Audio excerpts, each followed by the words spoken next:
আসসালামু আলাইকুম বন্ধুরা, দেখতেই পাচ্ছেন লক্ষ্য বেকারের প্রিয় পত্রিকা সাপ্তাহিক চাকরির সংবাদ নিয়ে আপনাদের সামনে উপস্থাপন করার জন্য চলে এসেছি। এটি হচ্ছে 5 এপ্রিল 2024 শুক্রবার। সো এই নিয়োগ বিজ্ঞপ্তিতে আপনারা প্রথম পাতা দেখতে পাচ্ছেন 96,736 জন, 349 জন, 2624 জন সহ আরও অনেক বড় বড় সরকারি চাকরি নিয়োগ বিজ্ঞপ্তি কিন্তু আপনারা এই পত্রিকাটি পেয়ে যাবেন। সো এই পত্রিকার সম্বন্ধে A to Z আলোচনা করবো। এখানে টোটাল 4টা পেজ আছে। সো এই 4টা পেজ নিয়ে আমি A to Z আলোচনা করব।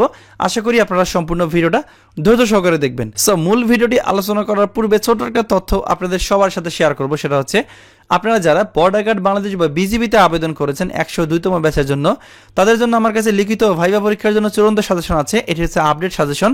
এরপর নৌবাহিনীর জন্য চূড়ান্ত সাজেশন আছে উত্তর সহ। এরপর দেখতে পাচ্ছেন সেনাবাহিনী সৈনিক পদের জন্য চূড়ান্ত সাজেশন আছে উত্তর সহ লিখিত এবং ভাইবা পরীক্ষার জন্য। এই প্রত্যেকটা সাজেশনের মূল্য দেখতে পাচ্ছেন 100 টাকা করে। যে যেটা নেবেন সেই পরিমাণ টাকা এই যে নাম্বারটা দেখতে পাচ্ছেন এই নাম্বারে মূলত বিকাশ এবং নগদ খোলা আছে। এটা একটা পার্সোনাল নাম্বার। আপনারা জাস্ট এই নাম্বারে টাকাটি পাঠিয়ে ওই নাম্বারেই হোয়াটসঅ্যাপে জাস্ট মেসেজ দিয়ে আমাকে বললেই হবে যে ভাইয়া আমি এই নাম্বারে টাকা পাঠিয়েছি, আমাকে এই সাজেশনটা দেন। আমি সাথে সাথে চূড়ান্ত সাজেশনের যে PDF ফাইলটা আছে সেটা আপনাদের হোয়াটসঅ্যাপ নাম্বারে পাঠিয়ে দেবো। তো চলে আসলাম মূল যে নিয়োগ বিজ্ঞপ্তি সম্বলিত পত্রিকা সেটিতে। তো এই পত্রিকার প্রথম পাতা দেখতে পাচ্ছেন NTRC এর 5ম গণবিজ্ঞপ্তি প্রকাশিত হয়েছে, যেখানে সর্বমোট 96,736 জন লোক নিয়োগ করা হবে। স্কুল ও কলেজ পর্যায়ে হচ্ছে 43,286 জন এবং মাদ্রাসা ব্যবসায় সংগঠন বা কারিগরি প্রতিষ্ঠানের ক্ষেত্রে 53,450 জন। এই টোটাল 96,736 জন। সো এটি কিন্তু মূলত আগামী 17/4/2024 তারিখের বেলা 12টা প্রকাশ করা হবে এই তালিকাটি। সো এই তালিকায় প্রকাশ করা হলে আপনারা এখানে আবেদন করতে পারবেন। ঠিক আছে, এখানে টাকা জমার প্রসেস সহ সব কিছু দেওয়া আছে, আপনারা এটি ভালোভাবে দেখে নেবেন। বাকি অংশটুকু দ্বিতীয় পৃষ্ঠায় পেয়ে যাবেন। এরপর সমাজসেবা অধিদপ্তরের চাকরি 349টি পদে এখানে প্রধান সহকারী নেওয়া হবে, কম্পিউটার অপারেটর নেওয়া হবে, শার্টলিপের কাম কম্পিউটার অপারেটর নেওয়া হবে, ইনস্ট্রাক্টর নেওয়া হবে, ইনস্ট্রাক্টর ফর ট্রেড কোর্সের জন্য নেওয়া হবে। এছাড়া আরও কিছু পদ আছে, এগুলোতে আপনারা SSC ও HSC পাশে নারী পুরুষ উভয় প্রার্থী আবেদন করতে পারবেন। বাকি অংশটুকু শেষের পৃষ্ঠায় পেয়ে যাবেন। এরপর সরকারি কর্ম কমিশন সচিবালয়ে চাকরি। সো এখানে 2,624 জন লোক নিয়োগ করা হবে। এখানে প্রত্যেকটা পদের বিবরণ সহ সব কিছু দেওয়া আছে। তৃতীয় পৃষ্ঠায় বাকি অংশটুকু পেয়ে যাবেন। যাদের এই পত্রিকাটি প্রয়োজন পড়বে তার ভিডিও ডেসক্রিপশন এবং প্রথম কমেন্ট চেক করে দেখবেন, আমি লিঙ্কটা দিয়ে দেবো, আপনারা খুব সহজে সেখান থেকে ডাউনলোড করে নিতে পারবেন। এরপর সিভিল সার্জনের কার্যালয় চাঁদপুরে 210টি পদের একটি বিশাল নিয়োগ বিজ্ঞপ্তি কিন্তু প্রকাশিত হয়েছে, যেখানে শুধুমাত্র চাঁদপুরের জেলার প্রার্থীরা আবেদন করতে পারবে। 8ম SSC ও HSC পাশে নারী পুরুষ উভয় প্রার্থীরা আবেদন করতে পারবেন। সো দ্বিতীয় পৃষ্ঠা বাকি অংশটুকু পেয়ে যাবেন। এরপর সিভিল সার্জনের কার্যালয় নোয়াখালীতে 139 জনের একটি নিয়োগ বিজ্ঞপ্তি প্রকাশিত হয়েছে। স্বাস্থ্য সহকারী নেওয়া হবে 133 জন, পরিসংখ্যানবিদ নেওয়া হবে 6 জন। এখানে বাকি অংশটুকু আপনারা দ্বিতীয় পৃষ্ঠায় পেয়ে যাবেন। এরপর সিভিল সার্জনের কার্যালয় নেত্রকোনায় 143 জনের একটি নতুন নিয়োগ বিজ্ঞপ্তি প্রকাশিত হয়েছে, যেখানে আপনারা 8ম SSC ও HSC পাশে নারী এবং পুরুষ প্রার্থী আবেদন করতে পারবেন। তৃতীয় পৃষ্ঠায় বাকি অংশটুকু দেওয়া আছে। বিমান বাহিনীতে অফিসার ক্যাডেট পদে নিয়োগ বিজ্ঞপ্তি প্রকাশিত হয়েছে। এখানে A to Z দেওয়া আছে, এটা একটু দেখলেই বুঝতে পারবেন। বাকি অংশটুকু দ্বিতীয় পৃষ্ঠায় পেয়ে যাবেন।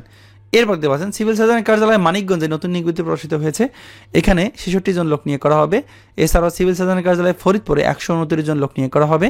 সিভিল সার্জনের কার্যালয় ঝালকাঠিতে 43 জন লোক নিয়োগ করা হবে। বাংলাদেশ পেট্রোলিয়াম কর্পোরেশন যে চাকরি সেখানে 23 জন লোক নিয়োগ করা হবে। এরপর আন্তর্জাতিক মাতৃভাষা ইনস্টিটিউটে 12 জন লোক নিয়োগ করা হবে, এটা আপনারা দেখে নেবেন। সিভিল সার্জনের কার্যালয় মেহেরপুরে নিয়োগ বিজ্ঞপ্তি প্রকাশিত হয়েছে, এটা আপনারা ভালোভাবে দেখে নেবেন। এখানে 39 জন লোক নিয়োগ করা হবে। এরপর বাংলাদেশ ইউনিভার্সিটি অফ প্রফেশনালসে 16 জনের একটি নিয়োগ বিজ্ঞপ্তি প্রকাশিত হয়েছে। এখানে A to Z দেওয়া আছে, বাকি অংশটুকু আপনারা এখানে পেয়ে যাবেন। বন্ধুরা, আমরা কিন্তু প্রথম পাতা নিয়ে আলোচনা করেছি। যাদের বুঝতে সমস্যা হবে তারা অবশ্যই ভিডিও ডেসক্রিপশন চেক করে দেখবেন। আমাদের যে অফিসিয়াল ওয়েবসাইট আছে সেই ওয়েবসাইটে এই পত্রিকাটি দেওয়া থাকবে, সেখান থেকে PDF ফাইলটা ডাউনলোড করে বিস্তারিত জেনে বুঝে শুনে তারপরে আবেদনটি করবেন। আমরা সরাসরি শেষের পৃষ্ঠায় চলে যাব, কারণ প্রথম এবং শেষের পৃষ্ঠায় মূলত মূল যে নিয়োগ বিজ্ঞপ্তিগুলো আছে সেগুলো নিয়ে আলোচনা করা হয়ে থাকে। তো এখানে 14 পৃষ্ঠায় চলে এসেছি। দেখতে পাচ্ছেন দুর্যোগ ব্যবস্থাপনা ও ত্রাণ মন্ত্রণালয়ে 20 জনের একটি নিয়োগ বিজ্ঞপ্তি প্রকাশিত হয়েছে। এখানে A to Z দেওয়া আছে, দ্বিতীয় পৃষ্ঠা বাকি অংশটুকু পেয়ে যাবেন। সমাজসেবা অধিদপ্তরে যে নিয়োগ বিজ্ঞপ্তি প্রকাশিত হয়েছে প্রথম পাতার পর দ্বিতীয়, এখানে 14 পৃষ্ঠায় কিন্তু বাকি অংশটুকু দেওয়া আছে। শিক্ষা প্রকৌশল অধিদপ্তরে 187 জনের একটি নিয়োগ বিজ্ঞপ্তি প্রকাশিত হয়েছে। এখানে A to Z দেওয়া আছে, আপনারা দেখে নেবেন। এছাড়া দেখতে পাচ্ছেন জেলা প্রশাসক চাঁদপুর মানে চাঁদপুর DC অফিসে 24 জনের একটি নিয়োগ বিজ্ঞপ্তি প্রকাশিত হয়েছে। এখানে A to Z দেওয়া আছে, আপনারা ভালোভাবে দেখে নেবেন। বাংলাদেশ বিমান বাহিনীতে চাকরি। বিমান বাহিনীতে MOTC GD পদে এন্ট্রি নং 52 একটি নিয়োগ বিজ্ঞপ্তি প্রকাশিত হয়েছে, যেখানে SSC পাশে আপনারা আবেদন করতে পারবেন 2 পয়েন্ট পেলে। এখানে A to Z দেওয়া আছে, আপনারা দেখে নেবেন। তো এছাড়াও দেখতে পাচ্ছেন এখানে দেওয়া আছে বাংলাদেশ পেট্রোলিয়াম কর্পোরেশন নিয়োগ বিজ্ঞপ্তি বাকি অংশটুকু দেওয়া আছে।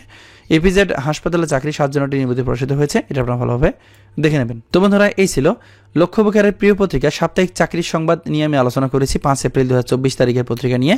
সো এরপরে যদি কারো কোনো প্রশ্ন থাকে তাহলে অবশ্যই কমেন্টে জানাবেন। আর হ্যাঁ, আবারও বলবো, এই পত্রিকাটি যারা ডাউনলোড করতে চান পিডিএফ ফাইল, তারা ভিডিও ডেসক্রিপশন চেক করে দেখবেন, আমাদের ওয়েবসাইটের লিঙ্ক দেওয়া আছে, আমাদের ওয়েবসাইটে ঢুকে খুব সহজে পিডিএফ ফাইলে ডাউনলোড করতে পারবেন। দেখা হবে পরবর্তী কোনো একটা ভিডিওতে। ততক্ষণ পর্যন্ত সবাই ভালো থাকবেন, সুস্থ থাকবেন। আসসালামু আলাইকুম।